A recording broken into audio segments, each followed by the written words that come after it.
নমস্কাৰ, মই নৱ গগৈ। কোনো লোকে অবৈধভাৱে চৰকাৰী ভূমি দখল কৰিব নোৱাৰিব।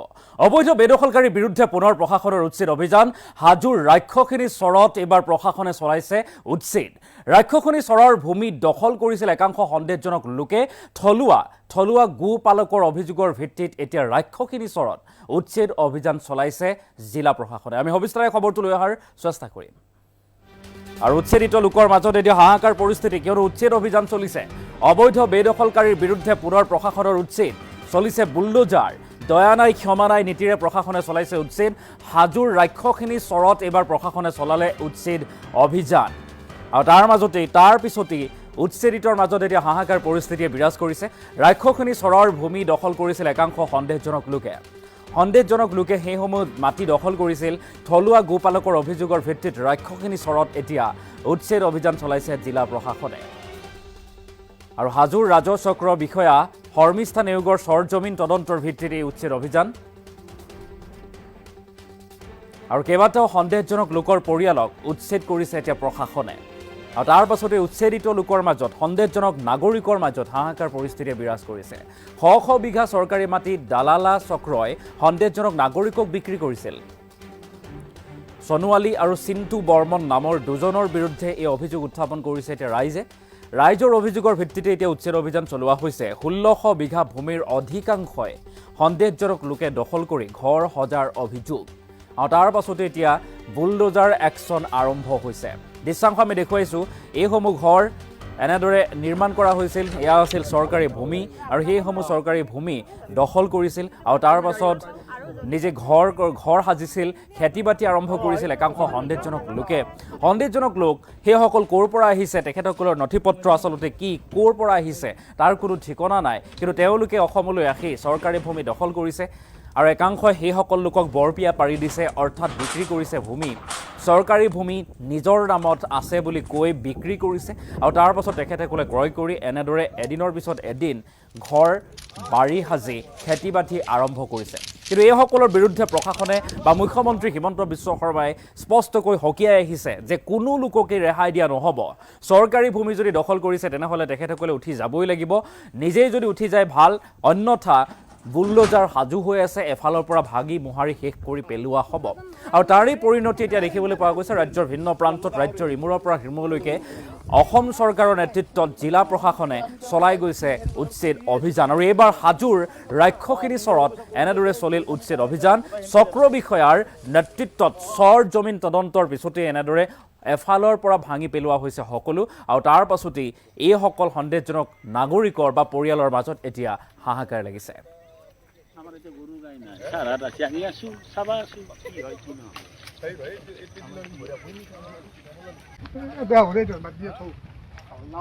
এইখিনি ৰাক্ষসিনী চৰ হয়। ইয়াতে আমি খবৰ পোৱা মতে মানে অলৰেডি কিছুমান মানুহে ইয়াতে অবৈধভাৱে আছে বুলি কৈছিলে। পিটিশ্যন আমি তেনেকে পাইছো, আৰু সেই সংক্ৰান্তে পিটিশ্যনখন লৈ পেলাই আমি ইয়াতে আজি আহিলো। দেখিছো কিছুমান মানুহ ইয়াতে মানে আছে।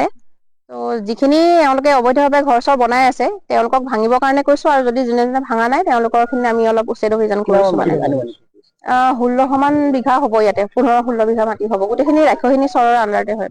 একাংশ দালালে আচলতে এই ক্ষেত্ৰত মই সেইটো দালালৰ কথাটো গম নাপাওঁ বাৰু। মই পিটিশ্যনখনৰ ভিত্তিতহে আহিছো। একচুৱেলি এতিয়া ঘৰ ভাঙি দিয়া হৈছে, ঘৰ ভাঙি দিয়া হৈছে। একচুৱেলি এইখিনি মহৰ খুটিৰ কাৰণে হয়। তো মহ আৰু গৰু পালকৰ কাৰণে এইখিনি মানে তেওঁলোকে ইয়াতে ৰাখে। তো যেতিয়া বেলেগ খেতি কৰিছে, আপোনালোকে দেখিছে ফেঞ্চিং দিছে, তেওঁলোকে বেলেগ ঘৰ বনাইছে, নহয় জানো? সেইখিনি কাৰণে মহখিনিৰ বা গৰুখিনিৰ মানে দিগদাৰ হৈছে। তেওঁলোকে পানী খাবলৈ যাব পৰা নাই, আপোনালোকে দেখিছে বস্তুখিনি। তো সেইটো কাৰণে আমি আজি আহিব লগা হৈছে। কৈছে মানে মোৰ জন্ম গাঁৱৰ হা, মোৰতো আজি বহু বছৰ বাস কৰি থাকিলো। গতিকে ইয়াত বাহিৰে বিদেশী মানুহ আনি পেলাই লিজত মাটি গিলা দিছে। দিলি আৰু খেতি বাতি কৰাৰ পিছত আমাৰ মহিন্তি ৰখাৰ কাৰণে হা, মহিন্তি ৰখাৰ কাৰণে, আমাৰ গৰু ছাগল ৰখাৰ কাৰণে আমাৰ মানুহখিনিৰ অসুবিধা হৈছে। সেইকাৰণে আমি চৰকাৰক অবজেকশ্যন দিছো। চিএমৰ তাতে অবজেকশ্যন দিছো যে আমাক চৰহেন্তি লাগে। কোনে লিজত মানে এতিয়া মানুহটো দেখাই পায়, মানুহবিলাক লগ নাপাওঁ। ৰাতি ট্ৰেক্টৰ মাৰে, দিনততো লগেই নাপাওঁ।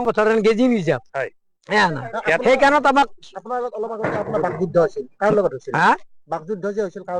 বাকযুদ্ধ মানে চিন্তুহঁতে আমি হেৰি মানে চৰকাৰী শুনো চৰকাৰী মাটিত থকা বুলি কয়। আমাক এভেকশ্যন কৰি দিব।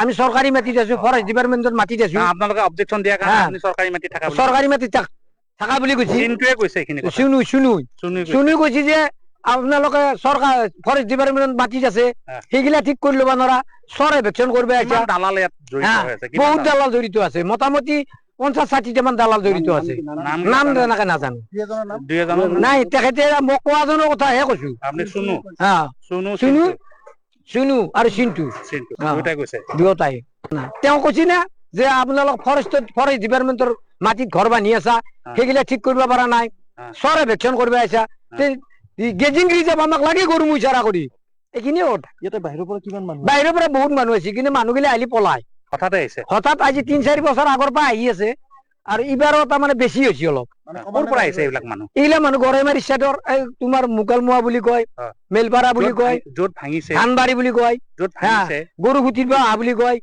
হা গৰুগুটিত য'তে ভেকশ্যন কৰিছে তাৰ পৰা অহা বুলি কয় হা নাই আমাক দেখা পালে ভয়তে কাহাৰ হয় আজি কি কৰিছে আজি বাইদেউ তাৰমানে এইটো ভেকশ্যনৰ টিং পাত গিলাখান ঘৰ দুৱাৰ গিলা ভাঙি দিছি বাকী খেতি বাতি গিলাখানৰ কোনো এটা একশ্যন লোৱা নাই হা ঘৰ মাটি বনাই দিছি হা আজি ভাঙি দিলে কোনে ভাঙি দিলে বিডিঅ' বাইদেউ ভাঙি দিলে হা নাই